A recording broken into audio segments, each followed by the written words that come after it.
بسم الله الرحمن الرحيم. عبس وتولى أن جاءه الأعمى وما يدريك لعله يزكى أو يذكر فتنفعه الذكرى أما من استغنى فأنت له تصدى وما عليك ألا يزكى وأما من جاءك يسعى وهو يخشى فأنت عنه تلهى كلا إنها تذكرة فمن شاء ذكره في صحف مكرمة مرفوعة مطهرة بأيدي سفرة كرام بررة قتل الإنسان ما أكفره من أي شيء خلقه من نطفة خلقه فقدره ثم السبيل يسره ثم أماته فأقبره ثم إذا شاء أنشره كلا لما يقض ما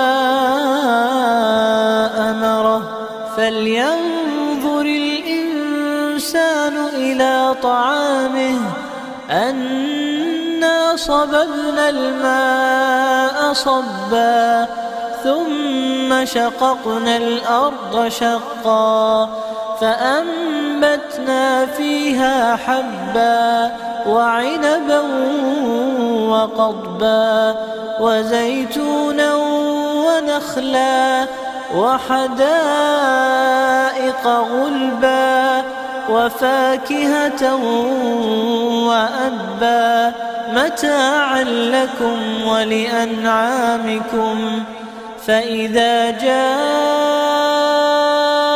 الصاخة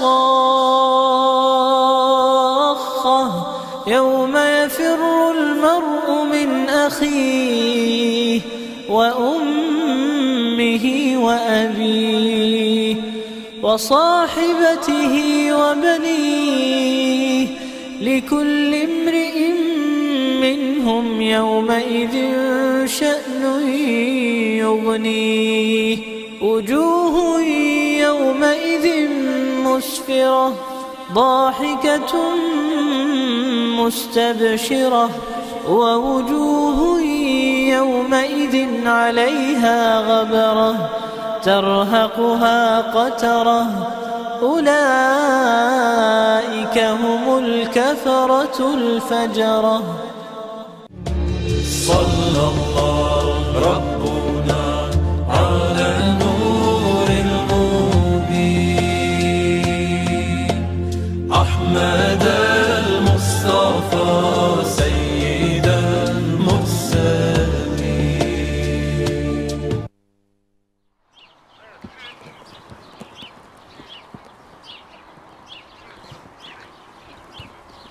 Hakkın bize ihsanısın, hem ayların sultanısın. Sen bir saadet kânısın. Ey Mahu Sultan merhaba. Merhaba ey Ali Sultan merhaba. Merhaba ey Kâne İrfan merhaba. Merhaba ey Sırrı Furkan merhaba. Merhaba ey derde derman merhaba. Şol gökleri kaldıranın, donatarak dolduranın, ol deyince olduranın 99 adıyla. Euzubillahimineşşeytanirracim. Bismillahirrahmanirrahim. Efendim hoş geldiniz, safalar getirdiniz, hayırla geldiniz, hayırlar getirdiniz. Bereketiniz, ihsanınız, ihlasınız kavi olsun. Fani ömrümüz Ramazan, ahiretimiz, ebedi yurdumuzda bayram olsun inşallah. Başı rahmet, ortası mağfiret, sonu cehennemlikten azad olan mübarek Ramazan-ı Şerifimiz cümle İslam alemi için hayırlara ve bereketlere vesile olsun. Rehber TV ailesi olarak ilk 10 gün Allah nasip ederse kıymetli misafirler sizlere Adana'mızdan misafir olacağız. Her gün farklı konu ve konuklarla evlerinize, hanelerinize, muhabbetinize ortak olmanın niyeti ve gayreti içerisindeyiz. Kıymetli izleyicilerimiz, değerli misafirlerimiz, Sizler ufak ufak iftar hazırlıklarınıza başlaya durun. Tabii bir yandan da gözünüz ve kulağınız da bizde olsun. Yüreğiniz de bizlerle beraber olsun. Biz de ilk günümüzde çok kıymetli bir üstadımla, Hasan Bahri Gökbulut hocamla inşallah Ramazan'ın anlamını, önemini, kıymetini, Ramazan'ın bizden neler beklediğini, bizim Ramazan'dan neler almamız gerektiği hususunda muhabbetimizi yapacağız. Kıymetli konuğum Hasan Basri Gökbulut hocam, hoş geldiniz, sefalar getirdiniz. Hoş bulduk. Nasılsınız, iyisiniz? Allah'a hamdolsun. Çok şükür Rabbim iyiyiz. hamdinizi artırsın. Sizler de iyisiniz inşallah. Elhamdülillah. Allah razı olsun. Allah iyilik afiyet Çok şükür versin. kavuştuk hocam tekrar yeni bir Ramazanımıza. Elhamdülillah. Allah'a hamdolsun. Yani son 2 senedir malum pandemi şartlarından Maalesef. dolayı alışık olduğumuz bazı rutinlerimizi yerine getiremiyorduk ama elhamdülillah Rabbim tekrardan nasip etti o güzel ferah günleri. Elhamdülillah. Allah daim eylesin. Amin. Aynı zamanda kıymetli izleyenlerimiz, sanatçılarımız da var. Sanatçı kardeşlerimize de buradan selam olsun. Aralarda onlara da söz vereceğiz. Şimdi Hasan hocamı ben sizlere tanıttım. Şöyle muhabbetimize başlamadan önce müsaadenizle hocam, tabii sizden de istirham istiyorum. Tabii. Müsaadenizle biz ilk önce sözü kıymetli sanatçı kardeşlerimize tevdi edelim. Onlardan güzel bir ilahi dinleyelim. Sonra dönüşte tekrar biz Ramazan hocamla, estağfurullah Hasan Basri hocamla beraber sohbetimize kaldığımız yerden devam edeceğiz. İnşallah. Buyurun, söz sizde.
Seherde açılan güller hürmetine, rükuda dökülen beller hürmetine.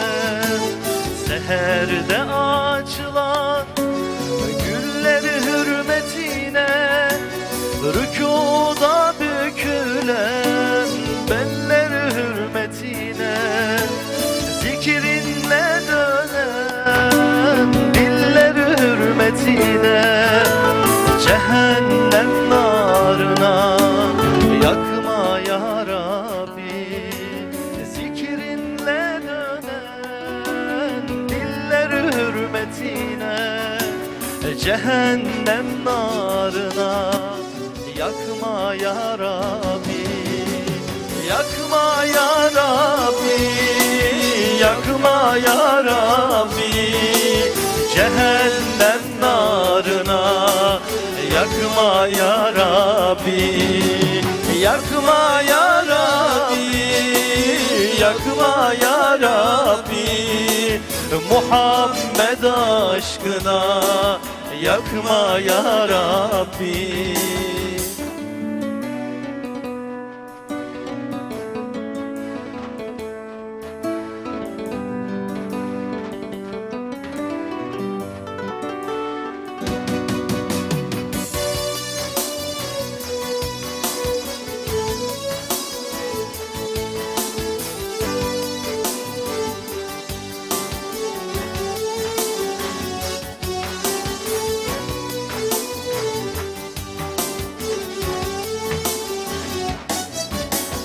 Secdeye kapanan başlar hürmetine, aşkınla sızlayan kalpler hürmetine. Secdeye kapanan başlar hürmetine, aşkınla sızlayan kalpler hürmetine. Gecelerde dökülen yaşlar hürmetine, gazabınla bize bakma ya Rabbi. gecelerde dökülen yaşlar hürmetine. Gazabınla bize bakma ya Rabbim, yakma ya Rabbi, yakma ya Rabbi, cehennem narına. Yakma ya Rabbi, yakma ya Rabbi, yakma ya Rabbi, Muhammed aşkına. Yakma ya Rabbi, Muhammed aşkına. Yakma ya Rabbi.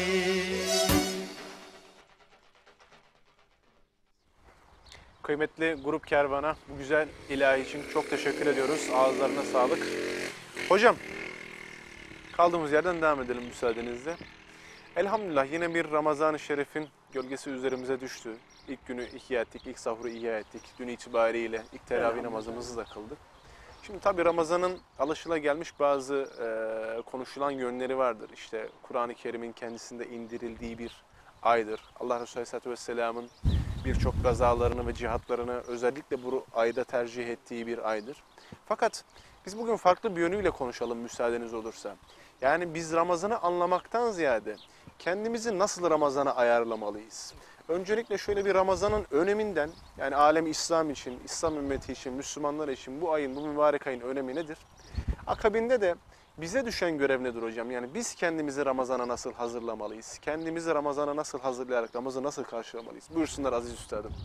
Bismillahirrahmanirrahim. Elhamdülillahi Rabbil alemin. Vessalatu vesselamu ala Resulina Muhammedin ve alihi ve sahbihi ecmaîn. Amma ba'd. Tabi her zaman şunu yapmakta fayda var. Şükretmek, hamd etmek. Her işin başıdır. Allah-u Teala'ya şükredeceğiz, hamd edeceğiz ki böyle güzel, mübarek bir aya bizi kavuşturmuş. Çünkü bir insan bir nimete erdiği zaman, bir nimeti ele geçirdiği zaman, kendisine bazı lütuflar geldiği zaman ne yapması gerekiyor? Ona hamd etmesi gerekiyor, şükretmesi gerekiyor.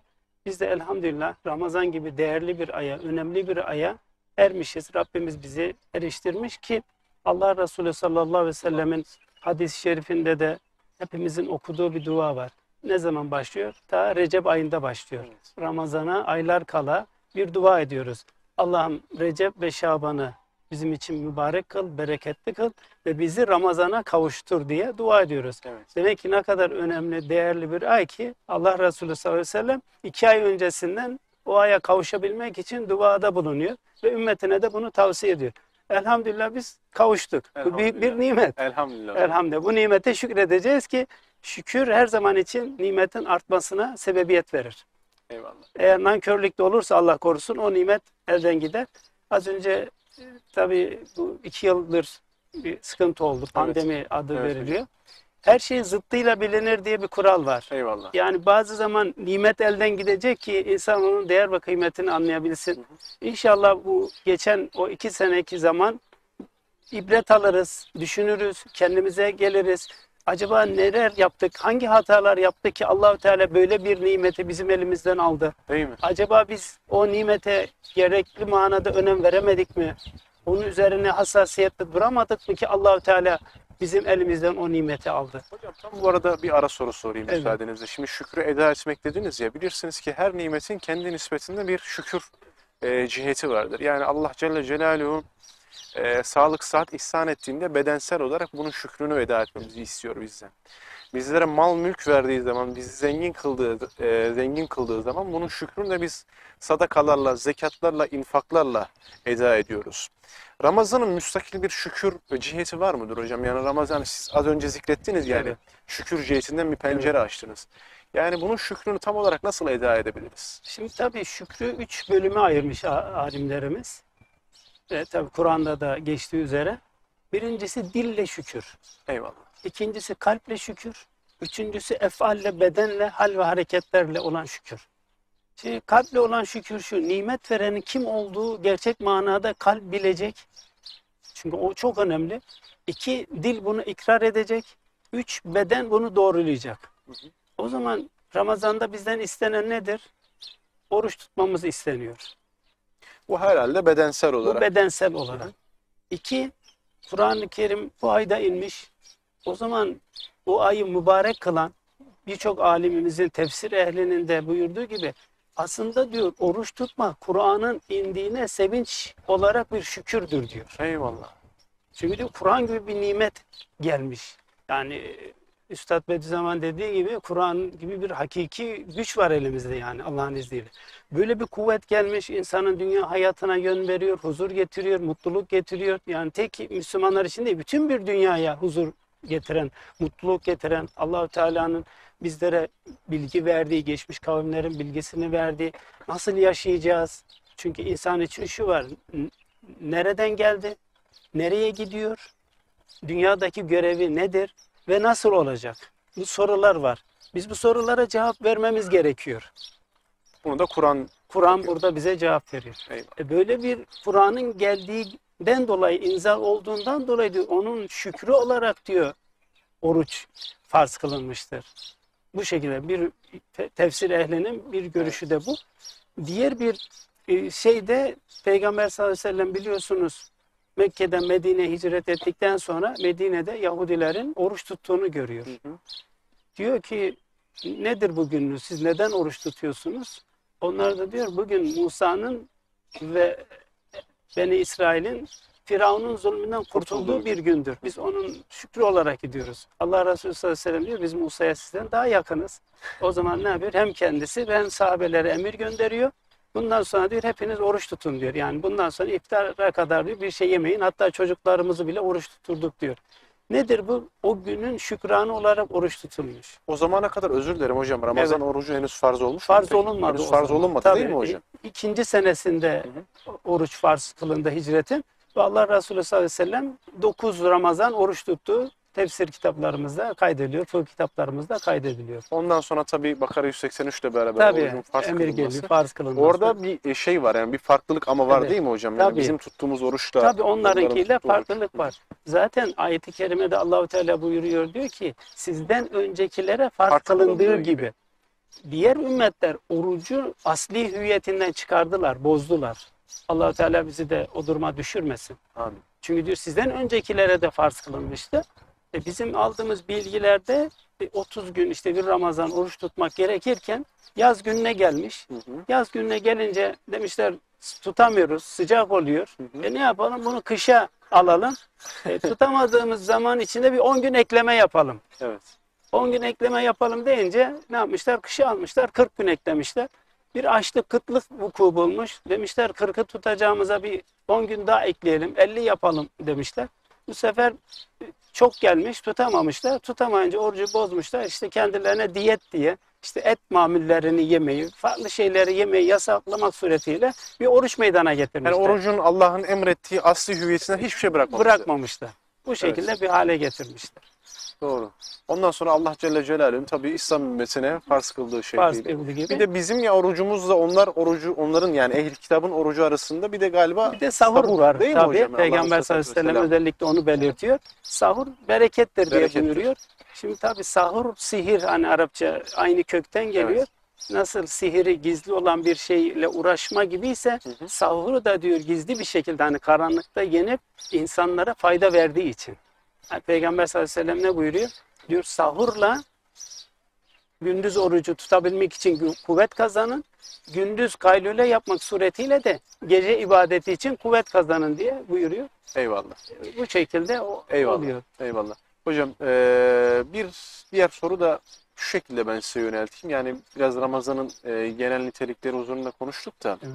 bizim için ne önem atfediyor hocam Ramazan? Yani sadece bizim oruç tuttuğumuz yani gündüzünü oruçlu olarak geçirdiğimiz gecesinde sahura kalktığımız işte yatsı namazını mütakipte teravih namazı yani bu aya hasrolunan 3 temel ibadet Evet. var hani bilirsiniz yani Evet. bazı rutinlerimiz. Yani sadece bunlardan mı müteşekkildir? Yani son zamanlarda eskiden ben kendi çocukluğumdan hatırlarım. Biz bir heyecanlı bir şekilde kalkardık sahurlarımıza büyüklerimiz. Artık o maalesef sahur kültürü de kalmadı. İnsanlar geceden yiyip yatıyorlar. Keşke yani o sahur kültüründe şey yapsak. Yani bunları bir kenara bırakalım Evet. hocam. Fakat bizim için farklı bir hikmeti olsa gerek. Biraz Evet. onun üzerine dem vursak sanki Evet. hocam müsaadenizle. Şimdi az önce de belirttiğimiz gibi Ramazan ayı Kur'an ayı. Bizim Kur'an'la daha çok haşır neşir olmamız, Kur'an'ı anlamamız, Kur'an'ı okumamız, Kur'an'ı fıkh etmemiz gereken bir ay bu ayda. İkinci olarak da şimdi insanda irade terbiyesi olması gerekir. Hayatta başarılı olabilmek için insanın ne yapsın? Kendisini bir düzene, disipline sokması gerekiyor. Evet. O disipline girebilmek için de insanda bir irade olması gerekiyor. İrade terbiyesi olması gerekiyor. Oruçtaki ana gayelerden birisi de bu. İnsanı terbiye etme, nefsinin kötülüklerinden kendisini koruyabilmesi ve neticede nefsi mutmainneyi üstün tutup diğerlerini, emmareyi onun kontrolü altına vermesi ve bu şekilde kötülüklerden uzaklaşması. Asıl gaye, oruçtaki gaye bu. Çünkü diyor ki tettakun. Olur ki diyor takvaya erersiniz. Evet. Takva nedir? Takva Allahu Teala'nın istemediği, hoş görmediği ve kişiye zarar gelen bütün davranışlardan uzaklaşmak demektir. Uzaklaşmak için de ne lazım? Güçlü bir irade lazım. İradesini güçlendirmesi lazım. Bu da neyle olabilir? Oruç en güzel terbiye metodudur. Çünkü oruç Peygamber sallallahu aleyhi ve sellemin ifadesiyle sabırdır. Eyvallah. Ramazan ayı sabır ayıdır diyor Peygamber sallallahu aleyhi ve sellem. Oruç sabrın yarısıdır diye buyuruyor. Şimdi sabırı üç türlü görmek gerekiyor. Bir, Allah-u Teala'nın emrettiği taat ve ibadetlerde devam göstermek. İki, masiyete, günahlara düşmeden orada sabır göstermek. Üç, bu başa gelen elem ve musibetler karşısında sabır göstermek. Oruca baktığımız zaman üçünü de görebiliyoruz. Nedir? Allah-u Teala emretmiş, orucu bize farz kılmış. İşte imsak vaktiyle akşam, mağrib, güneşin batımına kadar olan süre içerisinde biz ne yapıyoruz? Oruç. Emredilenleri yerine getiriyoruz. Yeme, içmeden kendimizi koruyoruz, çekiyoruz. Bu bir, itaata karşı. Günah işlememe noktasında sabır gösteriyoruz. İşte diğer günahlar işlemediği gibi Allah-u Teala emretmiş, işte yeme, içme, bütün bunlardan da kişi ne yapıyor? Uzak duruyor, sabrediyor. Üç, oruçta ne var? Biraz elem var, sıkıntı var. Evet. Açlık var, açlığın verdiği bir his var. İşte şey belki var bazı yani. kimselerde ilk gün baş ağrısı olabilir, yorgunluk olabilir, halsizlik olabilir. Bu da bir elem neticede. Acı Buna da oluyor. sabır değil mi hocam? Buna da sabır etmek gerekiyor. Üç şeyi bir arada getiriyor. O Eyvallah. zaman sabrı öğrenmiş oluyoruz. İradeyi kuvvetlendirmiş oluyoruz. Kendimizi terbiye etmiş oluyoruz. Ve nefsi mutmainneyi güçlendirmek suretiyle nefsi emmareyi zayıf hale getiriyoruz. Eyvallah. Oruçtaki hikmetlerin en başı. Bunu sağladığımız zaman zaten hayat disipline giriyor. Kontrol altına giriyor. Hani nefis bize değil de biz nefse hükmeder duruma geliyoruz. Değil mi? Eyvallah. O zaman rahatlık başlıyor işte, huzur başlıyor. Eyvallah. Bir de bir mesele vardır, anlatılır. Allah'ın nefsi yaratma süreci. Evet. Hani kendisiyle alakalı, hani sen kimsin, ben kimim. Evet. İsterseniz buradan da biraz dem vurun. İnşallah. Çünkü bu önemli bir şey Evet. hocam. Buyurun, ben size sözü İnşallah. sevdiğim, yani nefsin terbiye edilmesiyle alakalı Evet. çok böyle yani zihinlere nakşedilecek bir meseledir. Sizden dinlemek isteriz. İnşallah. Buyurun. Bazı kitaplarda öyle kayıtlı. Allah Teala nefsi yarattığı zaman soruyor. Sen kimsin, ben kimim? O da diyor ben benim, sen de sensin diyor. Tanımıyor değil yani. Öyle. Allah Teala ateşe atılmasını emrediyor. Ateşe atılıyor. Belli miktar kalıyor. Ateşten tekrar çıkartılıyor ve kendisine tekrar soruluyor. Sen kimsin? Cenab-ı Allah diyor ben kimim? Aynısını cevap veriyor. Sen sensin, ben de benim diyor. Bir daha ateşe gönderiliyor. Yine bir müddet ateşte kaldıktan sonra çıkarılıyor. Deniliyor ki hani bu artık biraz ateş onu düzeltmiştir Terbiye galiba, etmiştir. terbiye etmiştir gibisinden.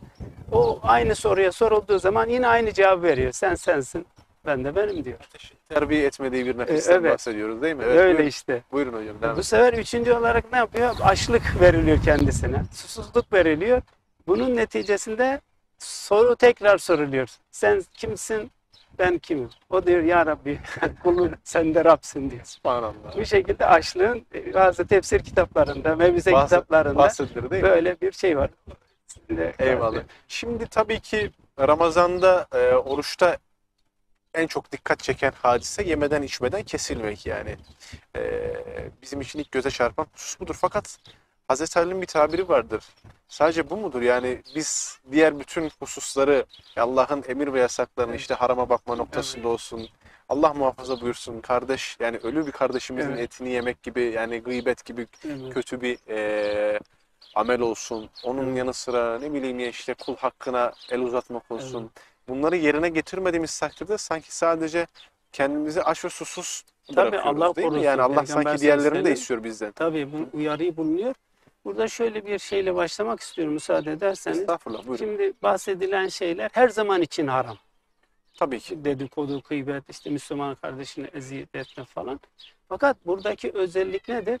Mesela bir insanın dışarıda bir günah işlemesi var. Bir de caminin içerisinde işlemesi var. Eyvallah. Ne yaptı? O mekanın hürmetini çiğnedi. İki günah birden İki günah oldu. birden işte. He. Veya diyelim Mekke'de, günah işte haram bölge orası. Oranın kutsiyetine de zarar verdiği için ne oldu? İkinci ekstra bir, Allah korusun, günaha girmiş oldu.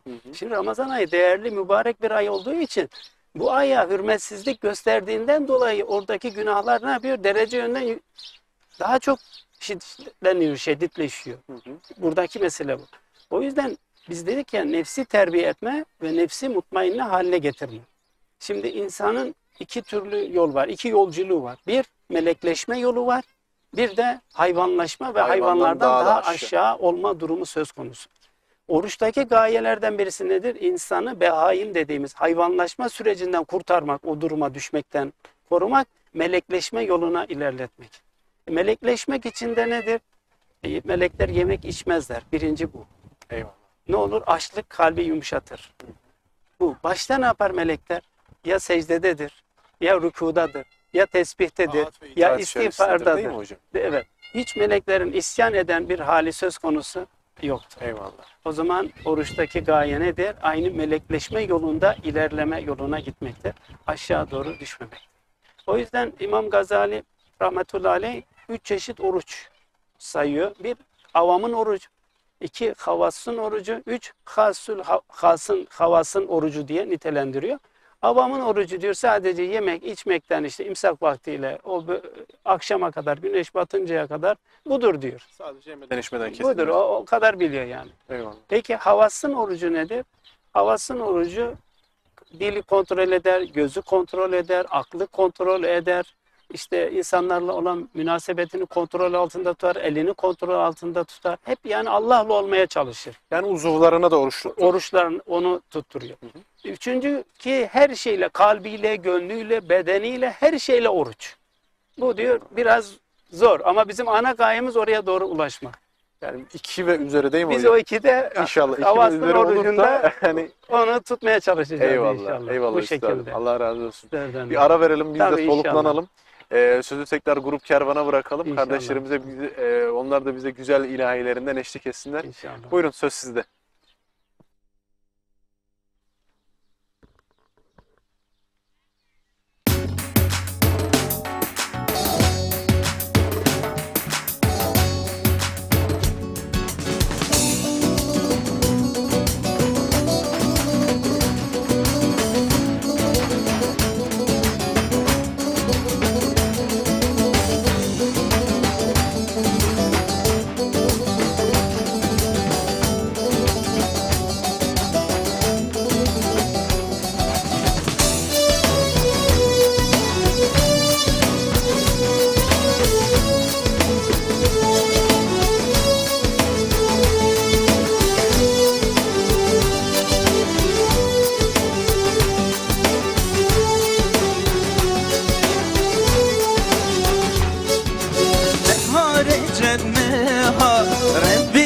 Celale meha şaban meha habibi delale Peygamberi megod bezarin zelale meharem bezani mehar ümmetiye meharem bezani mehar ümmetiye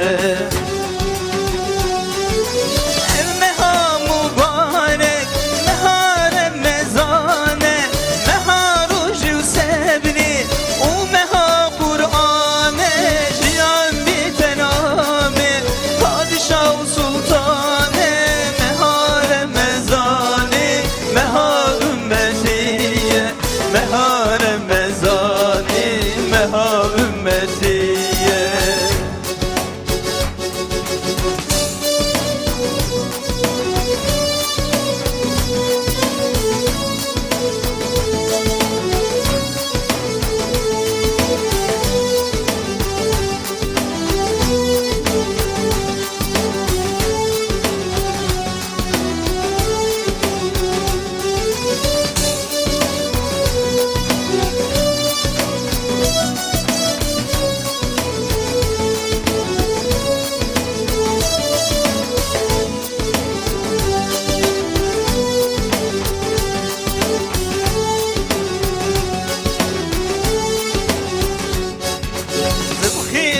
مشهاتی ای مها رحمتی بها برکتو عفو مغفرتی خلاص یا جهنم دری سلامتی مهارم بزانی مها امتیه مهارم بزانی مها امتیه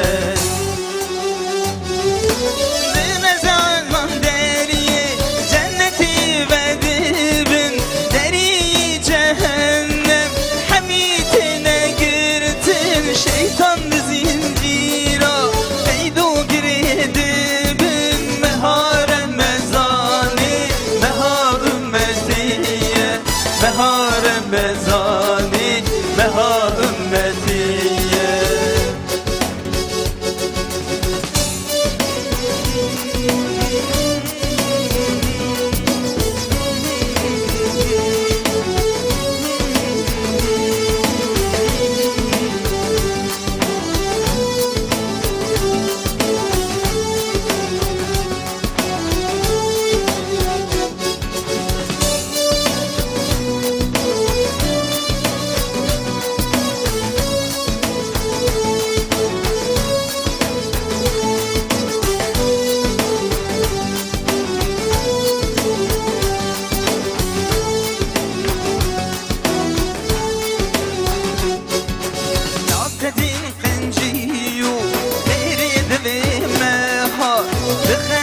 قرآنی روش و تروی ها شوالی بقدرن عطانی سبه ها مهار مزانی مهار امتیه مهار مزانی مهار امتیه لیلة القدریه وی مها پر خیره اب شواد حزا ران شباب خيرتنا غافل نمينا بعشقي بقانا مهار مزاني مهار أمتية مهار مزاني مهار أمتية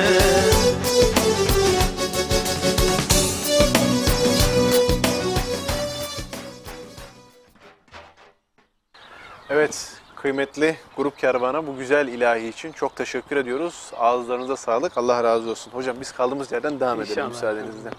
Şimdi az önce takvadan bahsettiniz. Evet. Allah Celle Celaluhu'nun hani Bakara suresinin 183 ve 187. ayetleri arasında biliyorsunuz Ramazan'la alakalı, oruçla alakalı emirlerden, yasaklardan ve ruhsatlardan bahseder. 187'nin sonunda da umulur ki muttaki olursunuz, Evet. takvayı elde edersiniz der.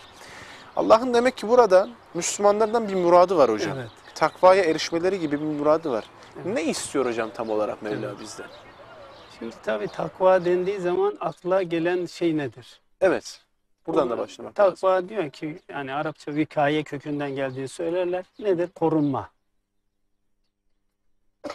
Hazreti Ömer'le sahabe arasında geçen bir konuşmada bu takvanın ne olduğu soruluyor. Deniyor ki hiç diyor dikenli bir yerde yürüdün mü? Nasıl yürürsün? Diyor o dikenler bana dokunmasın, zarar vermesin diye ne yaparım diyor. Hafif eteklerimi toplar. Çok diyor dikkatli giderim. Eyvallah. Şimdi buradan şunu anlıyoruz. Demek ki takva kişinin kendisine zarar verecek durum ve davranışlardan kaçınması. Aslında özü bu. Allahu Teala zaten insanı en mükerrem bir varlık olarak yaratmış. Ahseni takvim olarak yaratmış. İnsana diyor ki bak sen en güzel bir şekilde yaratıldın. Bu yaratılışını bozacak davranışlar içerisinde bulunarak kendine zarar verme. Takvanı Evet, eksiltme. tamam. Kendine zarar verecek, kendini bu o mükerrem olmaktan uzaklaştıracak, zelil olacak durumlara kendini düşürme, esfel-i safline düşürme. Bak sen hayvanlardan üstün yaratıldın. Mesela insanın özelliği nedir? Kitaplarımızda da vardır. Eğer bir su varsa diyor suya diyor eğilerek içme mekruhtur. Avucuna alırsın diyor avuçla içersin. İnsana yakışan İnsana davranış oldu. yakışan bu. Çünkü niye? Bütün hayvanlara bakın hepsi ne yapar? Eğilerek yemek yer. Ama Allah insana böyle bir onur gurur vermiş. İnsan duruyor eliyle ağzına götürüyor. Böyle bir eğilme durumuna düşürmüyor. Evet. İşte Cenab-ı Allah insana diyor ki bak bu senin yarattığımız izzet, şeref, kereme zarar verecek durum ve tutumlardan kendini koru. Kendini yücelt. Hani bazı insana şunu derler. Sen iyi bir insansın, akıllı bir insansın, güçlü bir insansın, bir şerefli bir insansın, bir makamın, bir mevkin var. O makamın ve mevkinin verdiği şekilde hareketlerde bulun. Onu düşürecek hareketlerde bulunma diye ne yapar? İnsanlara bazen böyle nasihat verirler. O yüzden takvaya buradan girmek gerekiyor ki takvanın birinci derecesi alimlerimiz diyor 3 dereceye ayırmışlar. Birinci derecesi diyor bir insanın Müslüman olması, tevhid ehli olması, kalbini şirkten, küfürden, nifaktan hepsinden temizleyerek o kalp Allahu Teala'nın nazargahı olduğu için tertemiz kılması o kalbi. Birinci basamak bu. Birinci basamak bu. Eyvallah. Bu da neyle olur? La ilahe illallah sözüyle olur. Kelime-i tevhidi söylemekle olur ki Fetih suresinde Allahu Teala diyor onların üzerine takva kelimesi hak oldu diyor. Lazım oldu onların üzerine diyor. O zaman ne yapacağız? Birinci aşama iyi bir şehadet getirmek suretiyle İmanımızı ikrar imanı edeceğiz. ikrar etmek ve imanı istenilen manaya getirmek. İkincisi de nedir derecesi? Allahu Teala'nın yasaklamış olduğu bütün masiyetlerden, kötülüklerden ne yapması? Uzaklaşması, onları işlememesi, Allahu Teala'nın emrettiği iyilikleri de yerine getirmesi. İkinci aşaması da bu. Üçüncü aşaması da Allahu Teala'nın yasakladıklarını terk etmek. Emrettikleri, maruf olan şeyleri yapmak ama bunun yanında şüphe verecek davranışlardan dahi kaçınmak suretiyle. Burası sanki çok önemli değil mi hocam? Burası Yani öyle. şüpheli. Şüphe verecek Evet. şeyleri, çünkü diyor ki sana diyor şüphe vereni bırakma. İmanı zirveye götürür. Sahabenin de sanki bu konudaki tutumu biraz Tabii. benzer Çünkü mıydı, diyor değil biz o haldeydik ki bazı diyor helal olan, mübah olan şeyleri terk şüphe ediyorduk. konusuyla terk ettik diyor. evet. Çünkü esas burada zirve oluşuyor. Yani takvadaki zirve Zirve esasında orada. Aslında bir yana küçük gibi görünüp esas ana temeli teşkil eden o. Çünkü nedir? Ufak şeylerden zaten kişi kaybeder. Evet. Yani büyük taşları yerinden oynatabilmeniz için küçük taşları oynatırsanız oynatmanız o lazım. büyük taş böyle yuvarlanıp gider. O yüzden oradan başlamak gerekiyor. Şimdi de oruçta da ne var? Bu var. Birinci aşama nedir? Nefis terbiyesi var. Nefsi kontrol altında tutma var. Sabır gibi bir nimet var. Günahları işlemeyi bırakın. Helal olan yiyecekler önünüzde duruyor. Edilip yani Eli sürmüyorsun. şey yapamıyorsun. Hepimizin Yani kulağı ezanda, Evet. sofra donatılmış, Değil mi? açlığın zirvesi, gönül hepsini istiyor. Allah o iradeyi, o gücü O vermiş iradeyi yani. vermiş, elini Evet. uzatıp hiç kimse Yapamıyorsun. yapmıyor. Demek ki insan bunu niye yapıyor, niçin yapıyor?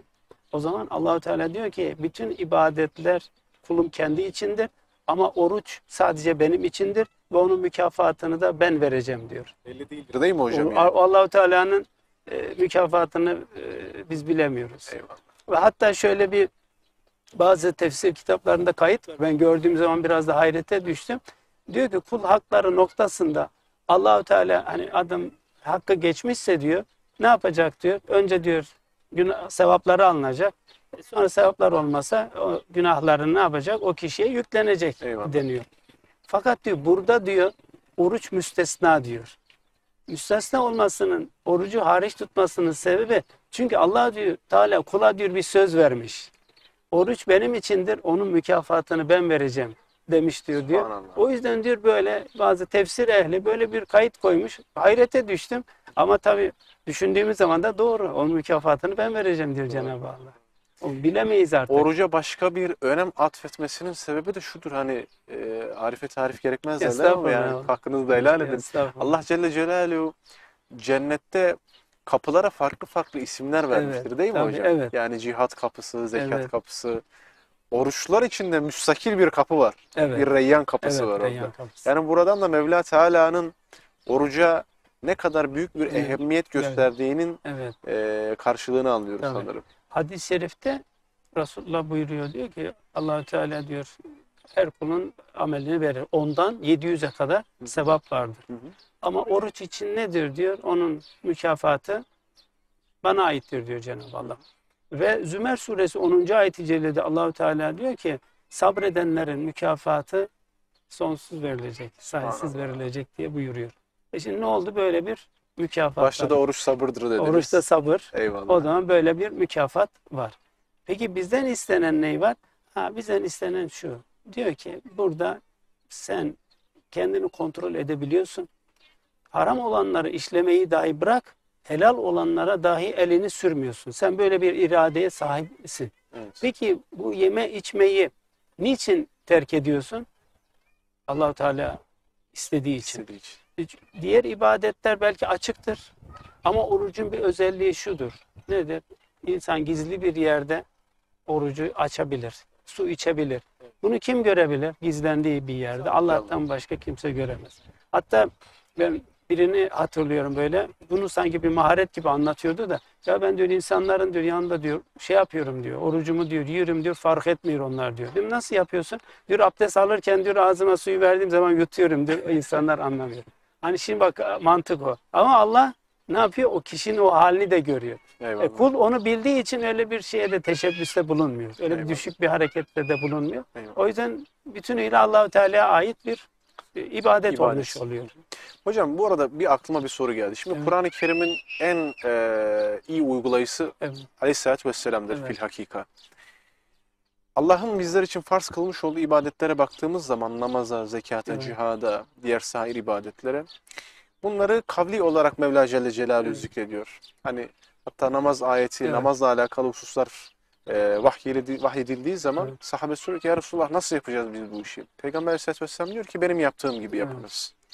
Aynı keza zekatla alakalı Evet. hususta da söz konusudur. Yani orada da Resulullah Aleyhisselatü Vesselam'ın sünnetinin biraz açıcı fonksiyonunu Evet. görüyoruz. Fakat bilmiyorum bu benim kendi şahsi yorumum oldu yani. Bir hoca efendimizden de işitmiştim. Allah Celle Celaluhu Kur'an-ı Kerim'de tafsilatlı olarak Evet. tarif ettiği neredeyse tek ibadet oruçmuş gibi geliyor. Evet. Doğru mudur hocam? bu? Doğru, evet. Yani başlangıç zamanıyla, Evet, sonuç zamanı. ruhsatlarıyla, Evet. şeyleriyle. Evet. Bunun bir hikmeti var mıdır hocam? Nasıl değerlendirirsiniz siz? Yani buradaki şu var, oruca bir önem verdiğinden dolayı iki tamamıyla nasıl yapılması gerektiğini Allah-u Teala bildirdiği için. Yani herhangi bir şey bırakılmasın diye. Evet. Allah-u Teala'daki hikmet bu. Kur'an'daki. Çünkü sizin dediğiniz gibi aşağı yukarı 5-6 ayet bununla ilgili olarak gelmiş. İşte buradaki kasıt ne yapıyor? Allah-u Teala hiçbir şey bırakmadan, çünkü geçmiş ümmetler ne yapmışlardı? Bunu bozmuşlardı. Düzeltmek gerek, tahsiye, ıslah etmek gerekir. Ondan dolayı Allah-u Teala ne yapmıştır? O önemine binaen onları da bozmasından dolayı ne yapmıştır? O her şeyini getirmiştir. Eyvallah. Bir de tabi hadis-i şeriflerde şu da vardır. Hani biliyorsunuz bazen uygulama noktasında farklı zamanlar oluşmuş olabilir.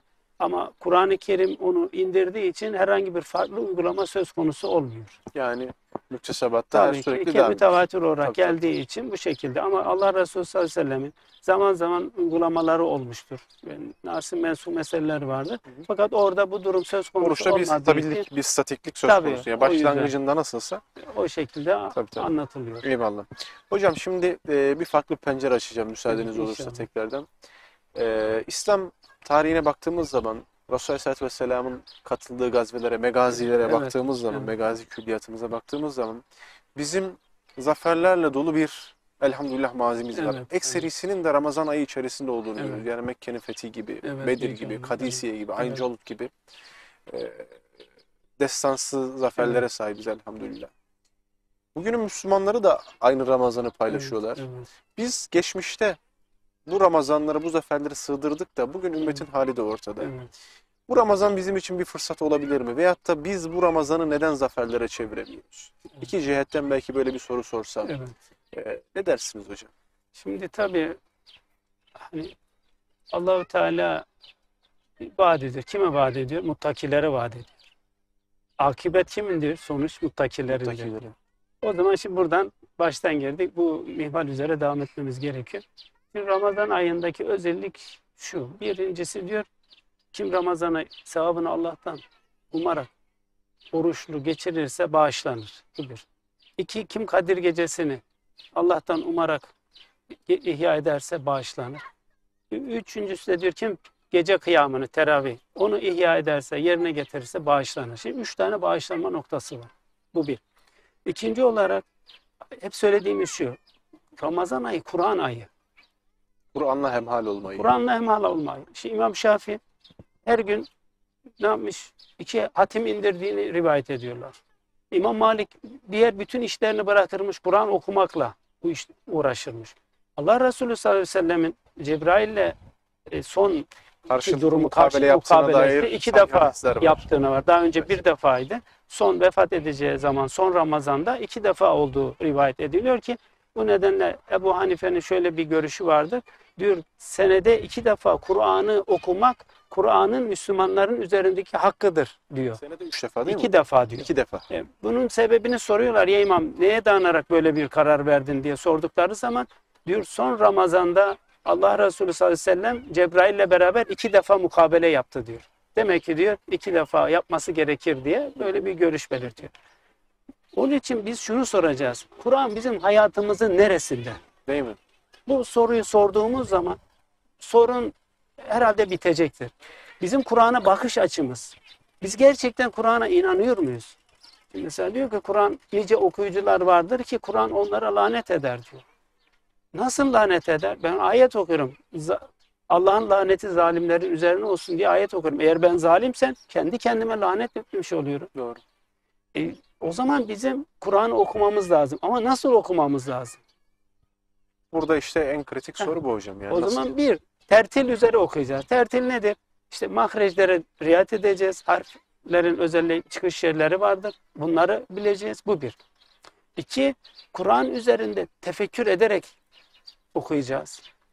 Üzerinde düşünerek okuyacağız. Tedebbür olacak ki Hazreti Ali radıyallahu anh diyor. Tedebbür olmadan diyor okunan Kur'an fayda vermez diyor. Onun üzerinde Nedir hocam tedebbür? tedebbür Biraz daha üzerinde açsanız. düşünmek, kafa yormak. Tefekkürle arasındaki bir şey var mı O hocam? daha derinlemesine Daha bir derinlemesine duygu. değil mi? Ondan- Tedebbür mü Tedebbür daha şeye gelmiş oluyor. daha üst Evet. segmentte oluyor? Güzel. Hı hı. Onun üzerine diyor düşünün. Kafanızı yorun. Nedir? Ben muhatabım. Bir de Kur'an-ı Kerim'i okurken tesirin olması lazım. Teessür deniyor. Bir de ne olması lazım? Hususileşmek lazım. Hususileşmekten kasıt nedir? Kur'an bana inmiş ve bana her biri bir talimat ve ben de bu talimatları yerine getirmekle sorumluyum diye o şekilde okumak. Eyvallah. Ben bazen şöyle bir misal veriyorum. Ne yapıyoruz? Bazen dışarı çıkıyoruz. Eşimize diyoruz ki bir şey lazım mı eve? O da diyor ki işte şu lazım, şu lazım. Evet. Not alıyoruz. Veya pazara gidiyoruz veya bir markete gidiyoruz. Ne yapıyoruz? Aldıklarımızı aldıktan sonra Kontrol bir de ediyoruz kontrol yani, check ediyoruz. ediyoruz. Acaba hangilerini aldık? Almadıklarımız, unuttuklarımız var mı? Veya unuttuğumuz bir şey varsa telefon açıyoruz şu anda. Telefon imkanı var. Ya işte bir şey söylemiştin. Neydi o acaba? Alacağım şunları aldım. Bir daha bir şey var mı diye soru soruyoruz. Niye? Çünkü burada bir hususilik var. Bize bir görev verilmiş, bir talimat verilmiş. Biz onu yerine getirmek zorundayız. İşte Kur'an'ı bu şekilde okumak gerekiyor. Bir de şöyle bir şey de var hocam. Yani bugün az önce bir şey söylediniz. Yani cep telefonları kullanıyoruz. Maillerimiz var. Mailleşiyoruz işlerimiz gereği. Yani bir mesaj geldiği zaman bir sosyal medyadan bir şuradan bir buradan acaba bakıyoruz kim mesaj atmış manasındır. Yani bilmiyorsak bir bilene soruyoruz. Bizim için bir hususiyet arz ediyor. Evet. Yani Allah Celle Celaluhu Kur'an-ı Kerim'de bize 6666 tane ayet-i celile göndermiş. Bunların her biriyle teker teker muhatabız. Yani gündelik işlerimizde bir cep telefonu mesajına, bir iş vesilesiyle gelen bir maile verdiğimiz değeri sanki vermiyormuşuz gibi geliyor hocam. Şimdi bakın Hazreti Ömer'in Bakara ve Ali İmran surelerini 12 senede ezberlediği anlatılıyor. 12 sene 12 senede. Hazreti Ömer sevincinden bir de kurban kesip dağıttığı var. ezberledikten sonra. Ezberledikten sonra. Şimdi Hazreti Ömer yani çok zeki bir insan. Bugün Ki 2 senede hem hafız oluyor hocam cahiliyede çocuklarımız. oluyor. Ama diyor onların özelliği şuydu diyor. Bir ayeti okurlar. O ayeti tatbik ederler. Ondan sonra diğer ayete geçerlerdi. Eyvallah. Hocam burada duralım. Evet. Kaldığımız yerden inşallah bir reklam aramız var. Rejim beni İnşallah. ikaz ediyor. Kıymetli izleyenlerimiz bir reklamlara gideceğiz. Reklamlardan sonra Hasan Basri Gökbulut hocamla Rehber TV'de İftar Sevinci programımız kaldığı yerden devam edecek. Reklamlara gidiyoruz.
kaybolurum, yüküm ağır yolumuzu. Meçhullerde kaybolurum, beni bırakırsan bana tufanlarda boğulurum. Beni bırakırsan bana tufanlarda boğulurum. Tut ellerimden tut ya Rab, döndür yüzümü sana. Tut ellerimden tut ya Rab, beni bırakma bana. Eyüp sabrım yok benim, Yusuf değilim kuyuda. Yine de umudum var, Rahim olan adından.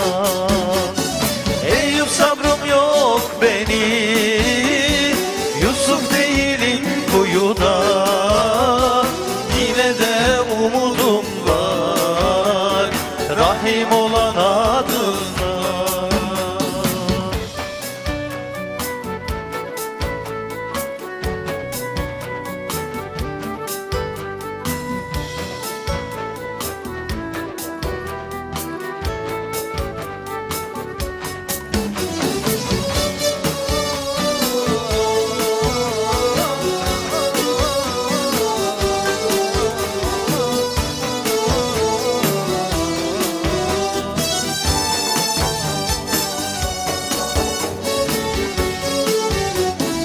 Yürüyemem, yorulurum, ateşlerden kavrulurum.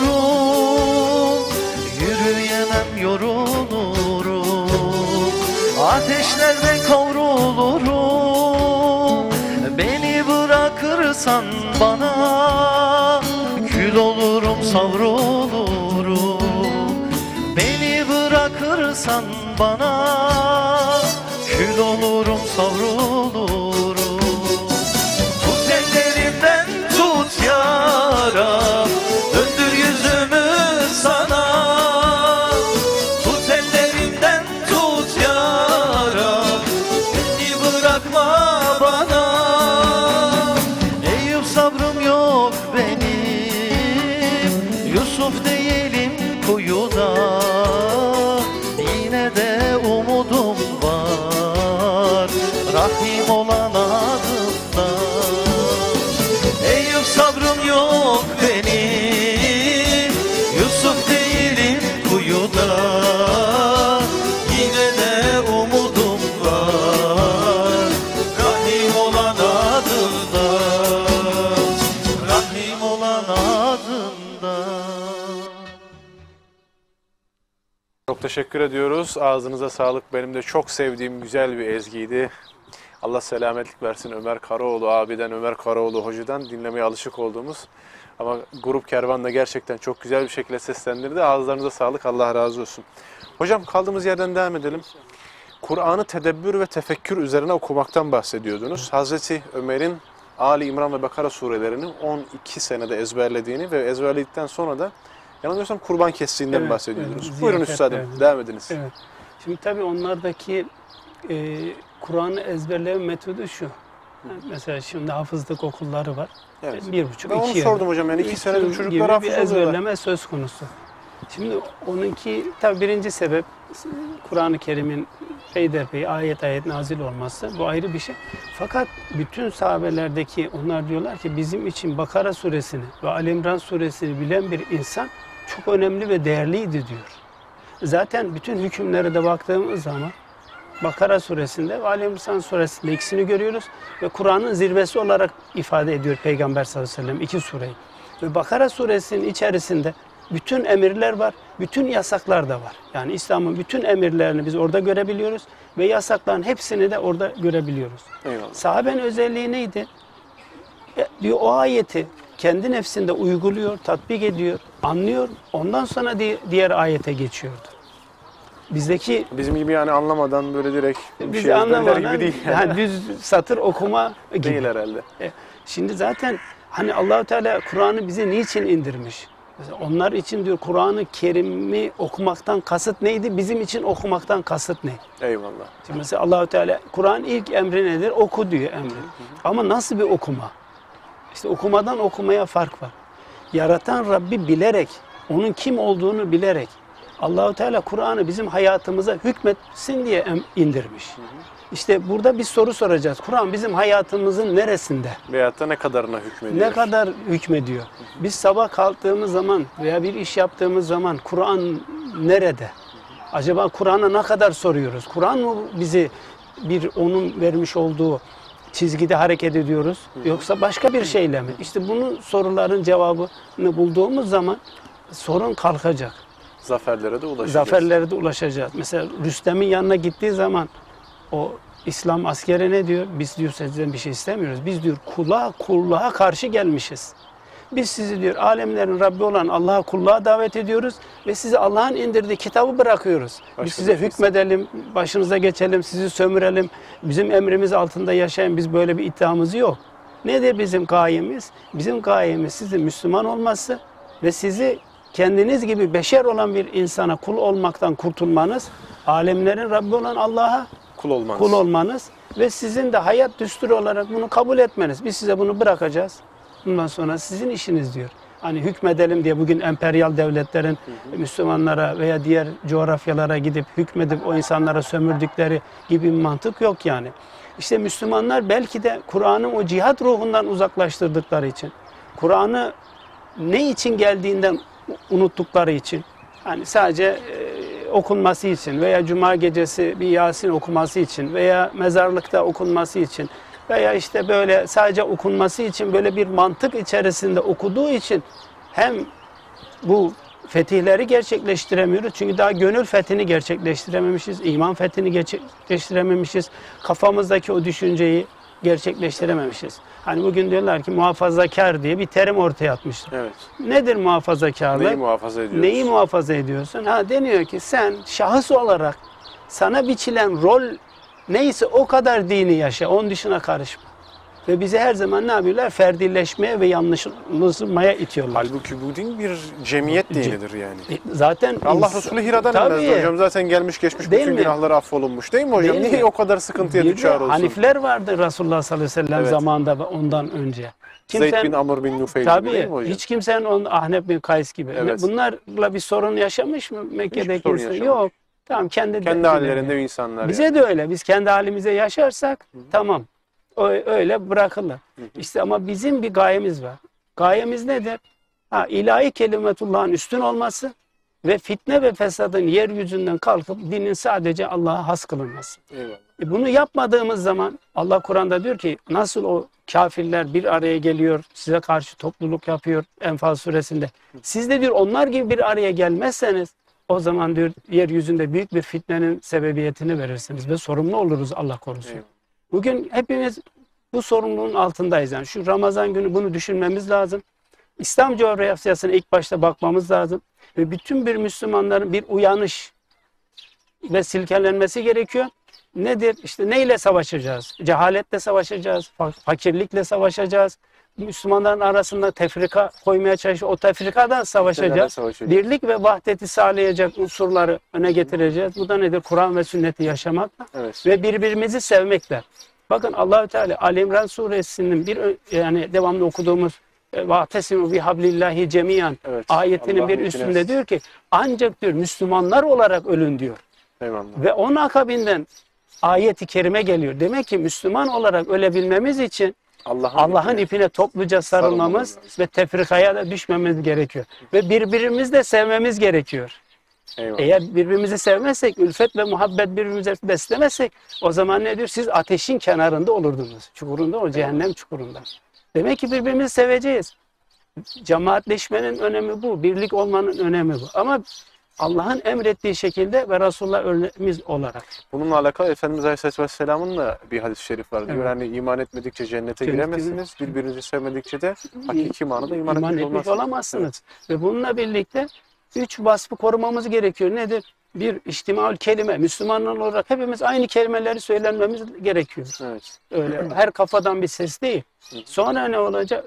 Telifül kulub, kalplerimiz birbirine ısınacak. Birbirimizi Allah için seveceğiz. Ondan sonra islahul beyin, aramızda sulhu gerçekleştireceğiz, ıslahı gerçekleştireceğiz. Olur ki bir yanlışlık oldu, bir hata oldu, kusurlar oldu. Ki O normaldir kusurları yani, da ne sosyal bir yapacağız? varlık Düzelteceğiz. olmasını İşte seviyoruz. ümmet olmanın, cemaat olmanın vasfı bu. Bunları yerine getirmemiz gerekiyor. O yüzden bu terk edildiği zaman ne olmuş? Fetih ruhu durmuş yani. Evet. Kendinden korkar hale gelmiş ve neticede şunu bilelim ki yani tamam biz bu dini bunlar istiyor ki işte namaz, oruç, hac bu kadara bırakalım. Ya biz de bu yetiyor bize diyelim. Yettiğimiz kadar da bunların gölgesi altında bir kısım şeyleri yaşayalım mantığında bize bir şey olmaz diyorsa vallahi yanılıyoruz, billahi yanılıyoruz. Bir de şöyle bir husus vardı. Allah Resulü Aleyhisselatü Vesselam kıymetli hocam bir gün ashabına soruyor. Diyor ki bir gün gelecek ki sizin diyor düşmanlarınız sizin üzerinize vahşi hayvanların Evet. bir yaralı ceylana bir masum bir Evet. hayvanın üzerine üşüştükleri gibi Evet. üşüşecekler. Evet. Ashab soruyor diyor ki ya Resulallah diyor biz o gün diyor çok mu az olacağız? Hayır diyor bilakis sizin o gün sayınız çok fazla olacak. Fakat diyor sizin kalbinize bir vehn olacak. Ashab ilk defa o zamana kadar bu kelime ilk defa diyor. Diyor ki nedir ya Resulallah ben? Diyor ki kalbinizde diyor dünyevileşme ve ölüm korkusu değil mi hocam? Bu dünya ve kerahiyetül mevt. Eyvallah. Yani dünyayı sevmek ve ölmek. Bu ikisi de bir araya çirkin geldiği görmek. zaman Evet. esasında sizin söylemiş olduğunuz Evet. az önceki tafsilatı da bir Evet. ek olarak ekleyebiliriz. Yani Tabii. dünyayı çok sevdik, çok Evet, dünyevileştik, ferdileştik. Zaten bu şu, dünya sevildi mi ahiret sevgisi ne olur? Azalır. Azalır. Birbirine ters orantılı. Birbirini sevmeyen iki kuma gibi Kuma tabiri gibi. caizse değil mi hocam? Öyle. Hatta soruyor birisi gelip bir sultanın birisi bir alime diyor ki bana nasihatte bulun. Niye diyor biz diyor ölümü kötü görüyoruz? Siz diyor dünyayı imar ettiniz. Ahireti harap ettiniz. Hiç kimse diyor imar ettiği yerden harap olan bir yere gitmek istemez diyor. Subhanallah. Ne güzel bir tasvir. Şimdi bizde de öyle. Bizdeki muhabbeti almış.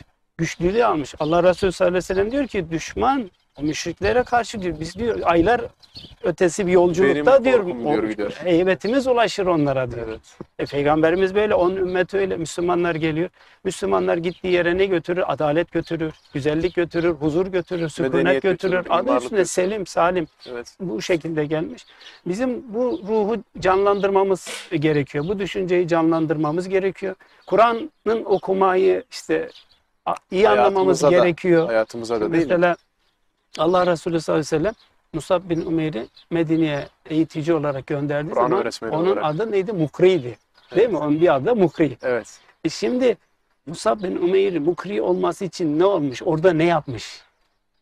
Değil mi? Ön bir fetih grubunun, bir akıncı grubunun ön hazırlığını yapmış. Evet. Bize hani hep gençler özellikle kendisini örnek almaya çalışıyor. İnşallah. Bizim de almamız lazım. İnşallah. Ama bu vasfını da bir alalım yani. Yani bunu da bir alalım değil mi? Tabii. Yani bu öğreticilik, bu okutucu, eğiticilik. okuyucu. Yani Allah Resulü Aleyhisselatü Vesselam'ın belki de Medine yani Yesr bir Evet, Medine Kur'an'la fetholunmuştur. tabii Yesr bir Medine'leştirmesindeki en önemli etkenlerden birisi de Musab bin Umeyr'in Tabii. sizin de az önce izah ettiğiniz gibi orada hatta Aleyhisselatü Vesselam Efendimiz Tabii. gelin diyor ki ya Resulallah diyor Yesrib'de imanın girmediği ev kalmadı. Evet, Hatta Aleyhisselatü Vesselam diyor sen artık bundan sonra evet. nesin?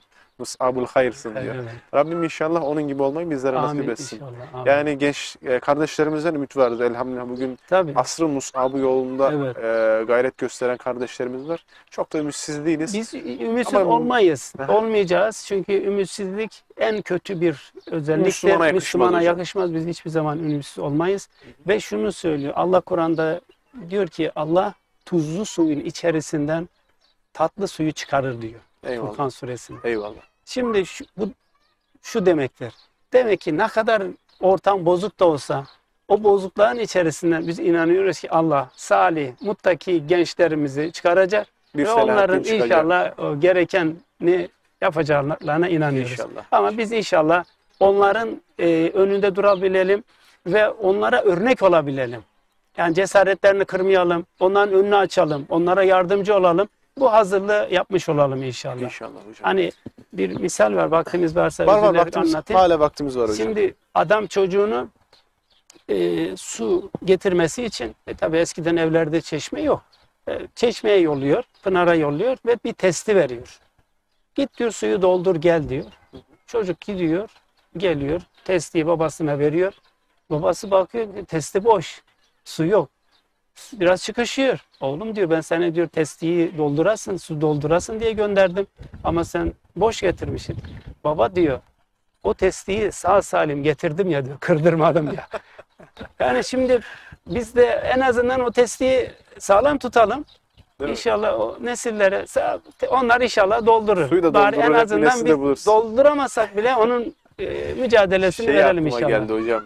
Selahaddin'le o meşhur marangozun hikayesi geldi Evet. aklıma. Diyor ya, bir minber yapıyor. Selahaddin de o zaman ufak yaşlarda, Biraz Allah küçük, bilir, 10 evet. yaşlarında. Diyor ki sen bu minberi niye yaptın? Niye bu kadar ihtişamlı minber? Evet. Yani buradaki camiler için bu minber çok büyük. Ben diyor bunu Kudüs için yaptım. Evet. Mescid-i Aksa için Evet. yaptım. Ama diyor Kudüs ve Mescid-i Aksa şu anda Evet. diyor işgal altında. Orayı Evet. işgal etmişler. Valla diyor ben marangozum. Benim Evet. elimden bu kadarı gelir.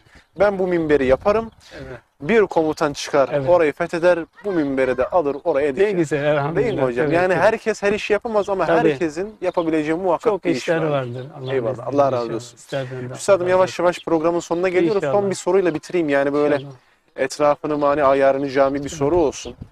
Biraz cihan şuuru bir soru olsun. Şimdi bidayetimiz nasıl olursa hatimimiz de öyle olur demişler eskiler. Aynen, nasıl başlarsak öyle bitiririz. Elhamdülillah ilk güne Rabbimiz bizi kavuşturdu. İnşallah ömrümüz vefa eder, sonraki Ramazanlara da mümin doymaz hocam. Şimdi şöyle sorayım üstadıma, azizime. Bu ay içerisinde malum haliniz birçok yapabileceğimiz salih amellerimiz Evet, var. evet. Sadakamız var, infakımız var, zekatımız var, kaza namazlarımız var. Evet. Kur'an-ı Kerim az önce Evet. defaatle üzerinde durdunuz. Zaten farz namazlarımız Evet, var, onları tabii. zikretmiyorum bile. Hasreten neyin çok üzerinde durmamız gerekiyor Evet. hocam? Yani Müslüman biraz da böyle tüccar mantığıyla Evet. kafamız çalışıyor ya maalesef. Ne yaparsak Rabbimizi daha çok memnun ederiz. Hangi sevaba daha çok böyle salih amele tutunalım Evet. ki oradan Rabbimizi daha çok böyle mutlu edecek, Evet. onu mesut edecek bir hayır kesbedelim kendimize. Şurada tabii hepsi güzel. Hani bir hadis olduğunu söyleyen alimlerimiz de var. Peygamber sallallahu aleyhi ve selleme şöyle bir sual yönetiyorlar. Diyor, hangi amel daha eftaldir ya Resulallah? O da diyor ki, hangi amel daha sana ağır geliyorsa nefsine, o amel en eftalidir. Eyvallah. Şimdi genellikle insanımıza en zor gelen şeylerden birisi malumunuz mal vermek. Eyvallah. Biraz infak yani. Biraz o, En evet, zor doğru. şey. Hani derler ya, Hele bir de bu ekonomik bir de sıkıntılar olunca içerisinde. tabii insanlar biraz işte dünyevileştikçe sorun orada başlıyor zaten. Ne yapıyor? O zaman mücadeleyi anlayamıyor, şehadeti anlayamıyor, cihadı anlayamıyor, yardımlaşmayı anlayamıyor, iyiliği anlayamıyor. Anlayamıyor çünkü o artık dünyevileşmiş yani. Eyvallah. Niye diyor cebimdeki parayı ben ona vereyim? Yasin suresinde Allah Evet, Teala onları evet, anlatıyor evet, o yüzden. evet. Burada infak. İnfak nedir? Ki Peygamber sallallahu aleyhi ve sellem'in bir hadis-i şeriflerinde en eftal sadaka, en faziletli sadaka Ramazan ayında verilendir diyor. Değil mi? Bir de bir hadis-i şerifte de diyor ki Resulullah Efendimiz diyor, bir kimse bir oruçluya iftar açtırdığı zaman o oruçlunun sevabından hiçbir şey eksilmemek suretiyle o iftar yaptırana da ne yapar? Sevap verilir Sevap diyor. yazıyor. O zaman şimdi fakirlik almış başını gidiyor. İslam coğrafyasının durumu bu merkezde. Burada iftar verme. Bu da tabii mala taalluk eden Tabii bir mala nihayetinde taalluk şey eden değil mi bir hocam? şey burada. Tabii. Fakir Müslümanlara yardımcı olabilme. Çünkü bu şudur. Destek olur insana. Şimdi mesela siz bir Müslümanın halini sorduğunuz zaman ümitsizlikten kurtulmuş olur. Yani halimi soran, hatırımı soran bir insan çıkmıştı der. O bir moral olur. O moral en önemli şeydir. Onu ümitsizlikten kurtarır.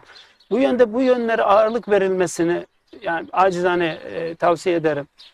Yardımlaşma, fakirlerin tespit edilmesi, onlara yardım edilmesi, yardım edecek insanlara bu şekilde vermesi. Çünkü bu elin cebe gitmesi gerekiyor. Kesinlikle, kesinlikle. Buna kendimizi alıştırmamız Eyvallah. gerekiyor. Az veya çok değil mi hocam? Yani miktar Tabii burada verecek önemli değil. önemli. Yarım hurma bile olsa diyor Resulullah Efendimiz. En faziletli amellerden birisinde sadaka verme olarak kabul ediyor.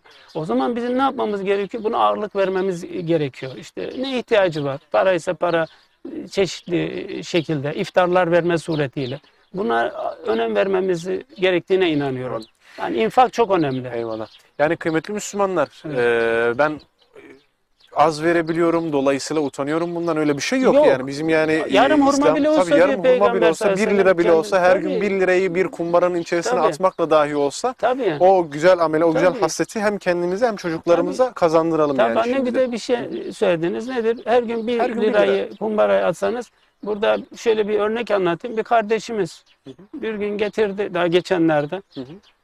Dedi hocam bu işte ihtiyaç sahiplerine verilmesi için sizi vekil kıldık. Nedir? Baktım bozuk bozuk paralar var. 25 kuruş, 50 kuruş, 1 lira, işte 5 lira bu kadar atılmış. Hayırdır hocam dedi, işte bizim bir kumbaramız var. Ben, eşim, çocuğumuz hep atıyoruz, biriktiriyoruz. Bak şimdi damla damlaya göl oldu. Büyük bir para oluştu. Eyvallah. Yani sizin de dediğiniz gibi bak 1 lira 1 lira atsa belki hiçbir şey değil ama Tabii. ay sonu Biriktiği 30 zaman lira yaptı işte. Ay sonu 30 lira yapıyor. Doğru. Yani Büyük bir iş görür Kişinin yani. kendi serveti nispetinde, kendi Tabii. gücü nispetinde yapabileceği Herkese şey. gücü nispetinde zaten. Bir misal anlatayım müsaadeniz Evet, olursa size. tabii. Şimdi bir resim sergisinde Picasso'nun bir resim sergisi yapılıyor Evet. hocam. Kendisi malum haliniz dünyanın en iyi Evet, ressamlarından birisi. Ufakta bir çocuk, elleri cebinde, o müzayedede, o sergide geziyor. Picasso'nun ünlü bir tablosunun önünde durmuş. Heyecanlı bir şekilde böyle hayran hayran o tabloya bakıyor. Picasso geliyor, diyor ki beğendin mi diyor, resmi küçük diyor, çok beğendim, çok güzel. Kim çizmişse, tabii tanımıyordu Picasso'yu. Kim çizmişse çok güzel çizmiş diyor. Bunu satın almak ister misin diyor. Evet satın almak isterim ama onu alabilecek param yok ki diyor. Ne kadarım var?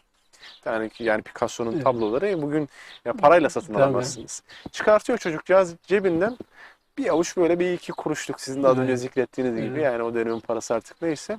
Bu kadar param var diyor. Peki diyor, o parayı bana versem, ben sana bu tabloyu versem kabul eder misin? Kabul ederim diyor. Alıyor, hepsini veriyor. Evet. Tabii etraftaki insanlar da soruyorlar. Yani bu kadar önemli, bu kadar değerli bir tabloyu niye bu kadar düşük bir pahaya sattınız? O çocuk diyor bana servetinin hepsini verdi. Ya doğru evet. Burada esasında bizler için çok müthiş Tabii. bir şey var. Bizim Tabii. yani İslam müktesebatından da anlatacağımız örnekler var. Tebuk'taydı değil mi hocam? Tabii, tabii. Ömer'le Ebu Bekir'in birbiriyle mukayeseniz. Tabii yani. İsterseniz buyurun siz bir ona Yani dem vurun. orada işte sahabe Abdurrahman bin Aff'ın, Hazreti Ömer'in, hani, Hazreti Ebubekir radıyallahu anh malın bütün hepsini veriyor. Allah Hazreti Resulü Ömer ne de- bıraktın diyor. Onu bıraktım diyor. Hazreti Ömer yarısını bırakmış. O tabii Belki yarısı Ebu Bekir'in malı miktarından daha fazla. Fazla Ama olabilir. hepsini getiriyor. hepsini getiriyor. Bununla ilgili şu da var. Dikkat ederseniz aşire-i mübeşşerenin büyük çoğunluğu nedir? Hep zengindir. Eyvallah. Yani bize anlatılan klasik siyerin dışında. Yok tabii zengin. zengindir. Çoğu Abdurrahman bin Aff'tır, Hazreti Osman'dır. Onlar hep zengin yani. Evet. Ama nasıl zenginler? Bizim terimimizde aniya-i şakirin. Şükreden zenginler. Şükreden zenginler. Heh. Ne yapmışlar? Malını Allah yoluna harcamışlar. İnfak. Allah onlar harcamış, Allah da onlara vermiş. Onlara bir vasıfları da bu onların. Yani bunu da unutmamak gerekiyor. Eyvallah. Cömertliği bırakmamak gerekiyor. Eğer vaktiniz varsa bir hikaye Tabii anlatmak isterim. buyurun hocam. Bir 5 dakikamız Şey daha var, var.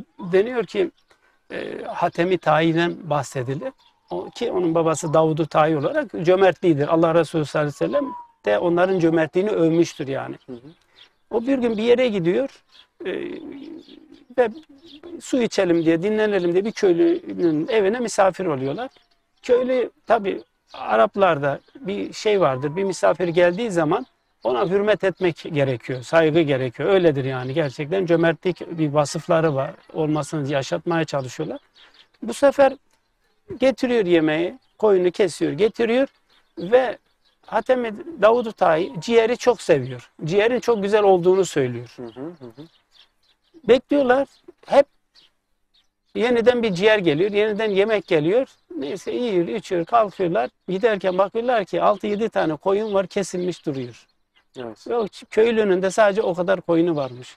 Şaşırıyorlar, diyorlar sen niye bu kadar koyunu kestin? Efendim diyor, siz ciğeri sevdiğiniz için Sadece ben de ciğeri. diyor o zaman onları, misafirimi memnun etmek için onları kestim diyor ve size ikram ettim diyor. Eyvallah. Ve şaşırıyor adam ve çıktıktan sonra diyor ki yandakilere bunu getirin diyor, bir sürü koyunu verin diyor, hediye edin diyor. Evet. Yani o zaman sürünün miktarı 1000 falan hesap ediyorlar.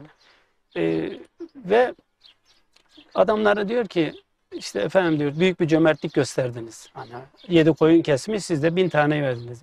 Hayır hayır diyor. O adam diyor, o köylü benden daha cömertti. Diyorlar olur mu efendim, sizin adınız yayılmış, bak ona verdiğiniz bu kadar. Sizinki de bu kadar kadar. yani. Arada Miktar dünya olarak, kadar fark dağlar var kadar miktar fark var. olarak. O zaman diyor ki o elindeki bütün servetini verdi. Aynen Bense öyle. diyor malımdan bir parça verdi. Aynen öyle. O daha cömert. Aynen öyle. O yüzden Allah-u Teala bizi cömertlerden eylesin. Amin. Cömertlik Amin. cennete gitme vesilesidir. Amin, Müslüman inşallah. zaten cömert olur. Cimri de olmaz. Eyvallah. O yüzden bu konuda da hassas Eyvallah. olmamız gerekir. Çünkü buradaki şu var. Hep başta şunu da söyledik. Bütün mesele nedir? Dünyayı sevmek. Evet. O bizim bütün hataların başı da o. Ama infak ne yapıyor? Onu kırıyor. Onu kırıyor. Kırıyor. O öyle bir özelliği var. Allah razı Ve olsun. Müslümanlar arasında yardımlaşmayı da sağladığı için İnşallah. kalplerde güzellik meydana getiriyor, Rabbim sevgi yani meydana sadaka getiriyor. ehli, infak ehli eylesin. Amin Bu inşallah. ayda inşallah daha çok Amin. dikkat edelim. İnşallah. Hocam Allah razı olsun. Sizlerden de Kıymetli Allah razı vakitlerinizi olsun. ayırdınız. Ben asıl teşekkür ederim. Allah razı Allah razı olsun böyle bir fırsatı verdiğiniz Estağfurullah, için. rica Çok ederim teşekkür hocam. ederim. Ne demek üstadım? Allah hayırlı güzel yayınlar Amin. vermeyi Rabbim nasip Ramazanınızı eylesin şerif, inşallah. Allah razı Ramazan-ı olsun. şerifinizi hayırlı Amin. eylesin. Hepimizin Bizler için de inşallah. dua edin inşallah. Dualaşalım inşallah. Allah razı olsun. Çok Sizlerden teşekkür de. ederim Çok aziz sağ olun. üstadım.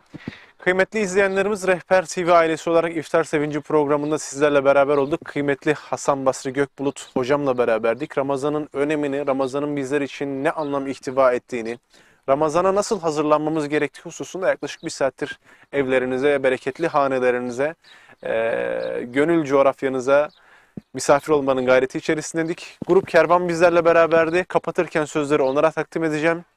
Onların da ağızlarına sağlık. Bütün orkestraya, bütün sanatçı ağabeylerime, kardeşlerime de hürmetlerimi, saygılarımı sunuyorum. Sizleri son eserle bırakıyoruz. Allah'a emanet olun. Esselamunaleyküm ve rahmetullahi ve berekatuhu.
بكن ذكرون دعاء برا لجميعكم بالحضرة مها بروز رمضان لجميعكم بالحضرة